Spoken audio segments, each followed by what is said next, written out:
आपका अधिकार क्षेत्र है उससे आगे जा रहा है क्या चुनाव आयोग? और मुख्य चुनाव आयुक्त, एक तो ये अभी हमने ब्रेकिंग न्यूज जो दी जी कि लोकतंत्र को मजबूत करने के लिए सही वोटर लिस्ट जरूरी, तो गाये बगाए मान रहे हैं कि वोटर लिस्ट में फर्जीवाड़ा है।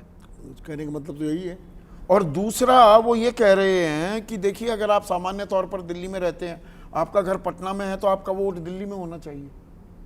ये कहां से आ गया फिर? तो 60 करोड़ लोग इस देश में, ये बाकायदा एक स्टडी है, professor Irudaya Rajan, centre for development studies, देश में 60 करोड़ लोग इधर से उधर जाते हैं नौकरी, अपनी रोजी रोटी कमाने के लिए। 96 करोड़ हमारे वोटर हैं, उसमें 60 करोड़ लोग जहां पैदा हुए हैं वहां नहीं कमाई करते हैं अपनी रोजी रोटी की। देखिए, चुनाव आयोग के जो अधिकारी हैं उनको ज़मीनी हकीकत थोड़ा जानना चाहिए।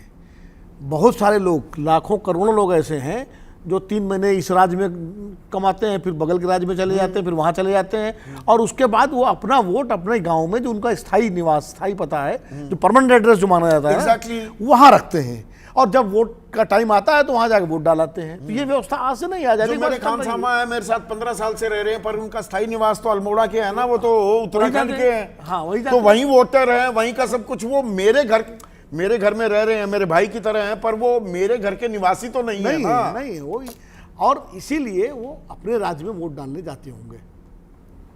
इसीलिए जो देखिए, जितने ये मेड और ये जो महिलाएं जो डोमेस्टिक हेल्प है, ये आप देखिए, इनको जो योजनाओं का लाभ मिलता है, इनके राज्य की सरकारी योजनाओं का लाभ मिलता है, क्योंकि अपने अपने राज्यों में ये वोटर लिस्ट में है और वहीं का आधार कार्ड है उनका। तो इसीलिए तो ये नागरिकता से जुड़ता है, ये पेंशन से जुड़ता है, ये राशन से जुड़ता है। एक पहचान, आपकी पहचान, आपका अस्तित्व आया खतरे में, वोटर लिस्ट से आपका नाम कटा, तो आगे कहां तक जाएगी बात? संदीप, एक सवाल मुझे बाधित कर रहा है कि इस देश में नागरिकता का कोई आइडेंटिटी कार्ड तो है नहीं, पासपोर्ट सबके पास है नहीं। 2% बिहार में लोगों के पास पासपोर्ट, सिर्फ 2%। नहीं, देश में भी कितने लोगों के पास पासपोर्ट है भाई? आधार कार्ड को इसलिए लाया गया था कि आधार से ही आप सरकारी योजनाओं का सारा जो है देते हैं। आपका बैंक अकाउंट आधार से, आपका इनकम टैक्स रिटर्न आधार से, आपकी सारी सरकारी मनरेगा का पैसा आप आधार के थ्रू, जो भी आप जनधन खाते सब आधार के थ्रू। और आधार को आप मान नहीं रहे, आधार को आधार नहीं मान रहे। ये तो बड़ी विचित्र स्थिति है। तो फिर आधार को बिल्कुल ही खत्म कर दीजिए। हाँ। फिर तो सारी योजनाएं जो है उसके लिए दूसरा कोई पैमाना लाइए। तो चुनाव आयोग तो नई व्यवस्था करने जा रहा है।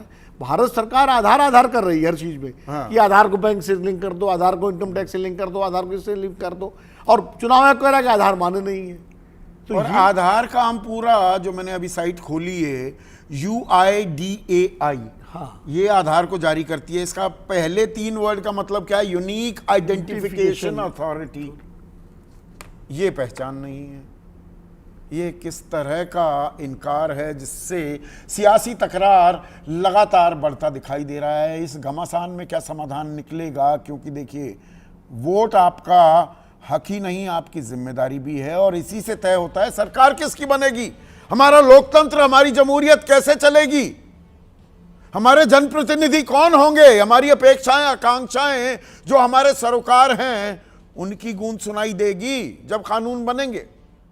सोचिए इस बारे में, और चुनाव आयोग को सोचना चाहिए इस बारे में। सहयोग या गतिरोध, क्या काम है चुनाव आयोग का? आज इतना ही।